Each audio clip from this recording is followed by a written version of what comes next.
Bonjour à vous tous. Écoutez, aujourd'hui je vais vous montrer comment on change donc les cartouches, donc pré-filtre et post-filtre. Donc pré-filtre ici, donc ce qui va être là. Vous voyez, c'est la nouvelle cartouche. Pré-filtre à sédiment et à l'intérieur vous avez du KDF et du charbon. Donc il y en a pour une année. Chaque année vous changez donc cette cartouche, donc qui se trouve ici, donc en amont de la membrane. Puis après l'eau va passer dans le réservoir pour repasser à nouveau par une cartouche donc à charbon actif.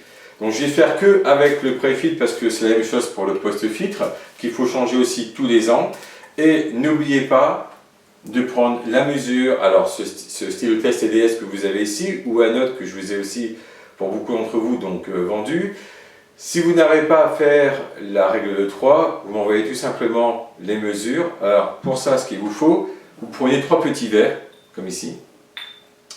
Dedans, vous allez remplir d'eau osmosée, de l'autre côté de l'eau du robinet, et la troisième, de l'eau déminéralisée.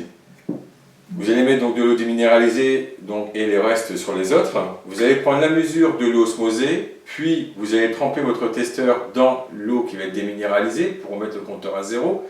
Et vous allez mettre à nouveau votre stylotest CDS dans l'eau du robinet. Et vous notez donc les mesures et vous m'envoyez par email donc, vos chiffres. Et comme ça, je vous fais la règle 3 et je vous dis à combien vous en êtes en termes de taux de filtration. Je rappelle aussi que seul l'osmose inverse est un purificateur d'eau. Tout ce qui est à base de charbon actif granulé, type Brita, ou même les compactés qui sont des très bons systèmes de filtration, ne sont pas des purificateurs d'eau, ce sont des systèmes de filtration avec une finesse de filtration, c'est-à-dire taille des trous et un taux de filtration. Seul l'osmose inverse peut se vanter d'être un purificateur. Pourquoi? Parce que la membrane qui se trouve ici, ces trous sont plus petits que la molécule d'eau. La molécule d'eau est un objet quantique, 0,3 nanomètres ou 1,3 angstrom. La membrane, c'est 0,1 nanomètre ou 1,1 angstrom. Vous voyez, il faut la pression du réseau, ça je le rappelle aussi, la pression du réseau, minimum 2,5 à 2,8 à 6 pour que vous ayez une filtration donc, via la membrane. Si vous êtes en dessous de 2,5, il faudra penser à mettre une pompe suppresseur. Donc toujours pensez à faire des prérequis, c'est comme quand vous mettez une installation d'une cuisine équipée, vous ne la posez pas comme ça, vous faites venir des personnes qui sont compétentes. Là, en l'occurrence, il y a une petite mallette qui est faite exprès, donc en plus vous allez l'utiliser assez souvent par la suite. Donc au cas où si vous avez une baisse de pression par exemple, ou une baisse de taux de filtration, vous pouvez savoir si c'est dû à la pression de votre robinet, ou alors ce que vous n'avez pas fait, donc le changement. Et pensez bien à faire le changement des pré-filtres et post-filtres tous les ans, parce que sinon la membrane, vous allez devoir aussi la changer. Donc comment faire? La clé qui était prévue avec. Donc si vous avez installé l'appareil contre une paroi, il est préférable de la dévisser. Je dirais même quand vous l'installez, laissez-le simplement au sol, ça ira beaucoup plus vite. Donc lorsque vous êtes devant votre appareil, pensez déjà à couper votre haut du réseau et aussi à ce niveau-ci.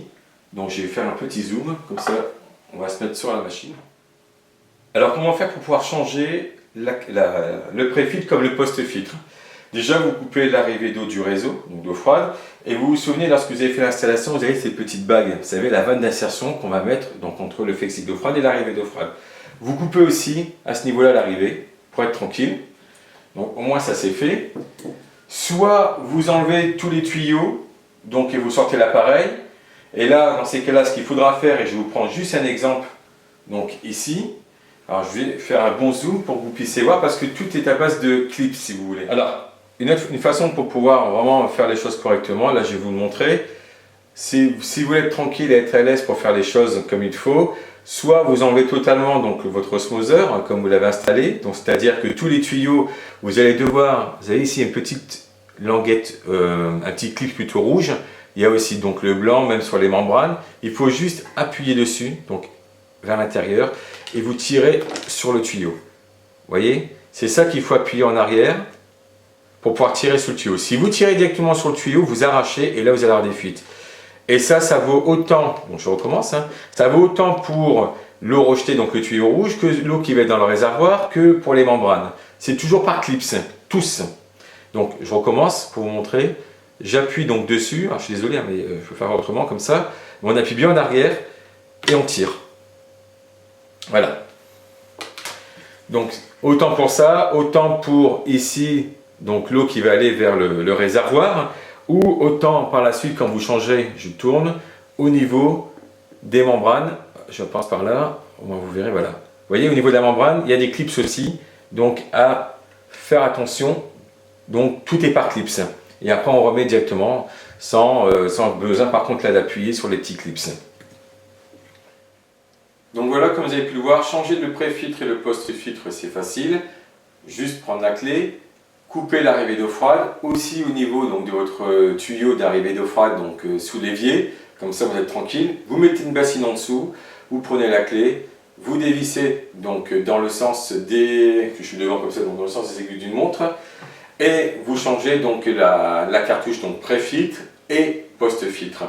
Les testeurs TDS, n'oubliez pas de faire des mesures tous les mois ou voire tous les 2 mois. Si vous n'arrivez pas, vous prenez, comme je vous explique au début, les mesures. Donc, et moi, je vous fais la règle de 3 donc, pour que vous puissiez voir donc, les performances de votre osmoseur. Et si vous n'avez pas encore, pour beaucoup, pris le vitaliseur avec l'osmose inverse, je vous le conseille, vous allez voir, ça va être encore une eau différente parce qu'il faut savoir qu'une eau qui est purifiée par le système d'osmose inverse est une eau dite morte. Donc, il faut lui rendre ses propriétés vitales. Donc l'eau étant tout le temps en mouvement, elle est aussi comment dire ça, avec des minéraux qui sont plutôt assimilables et énergisés. Si vous prenez tout le temps de l'eau qui est osmosée à boire, c'est votre corps qui va donner son énergie. Ce qui est très bien en termes de filtration quand vous faites un thé ou un café, ça vous fait ressortir les arômes tout comme quand vous faites de la cuisine. Ça c'est génial. Par contre après si vous voulez donc, la boire, n'hésitez pas à investir dans le vitaliseur. Et aussi donc, les carafes que j'ai mis donc, sur le site internet, tout comme les bouteilles d'eau en verre, donc 100% écologique, ce qui vous permet donc de ne pas acheter des bouteilles en plastique qui, comme vous le savez, diffusent 2 composés chimiques qui sont le formaldéhyde et acétaldéhyde, cancérigènes pour le foie et le cerveau. Bien sûr, ce sont des tests qui ont été faits sur des rats ou des souris, pas sur l'être humain. Donc, comme vous savez, c'est interdit en France. Voilà. Je vous dis à très bientôt. Là, je vais vous faire d'ailleurs même une autre vidéo qui va être sur la membrane même pour le changement. Merci à vous. Au revoir.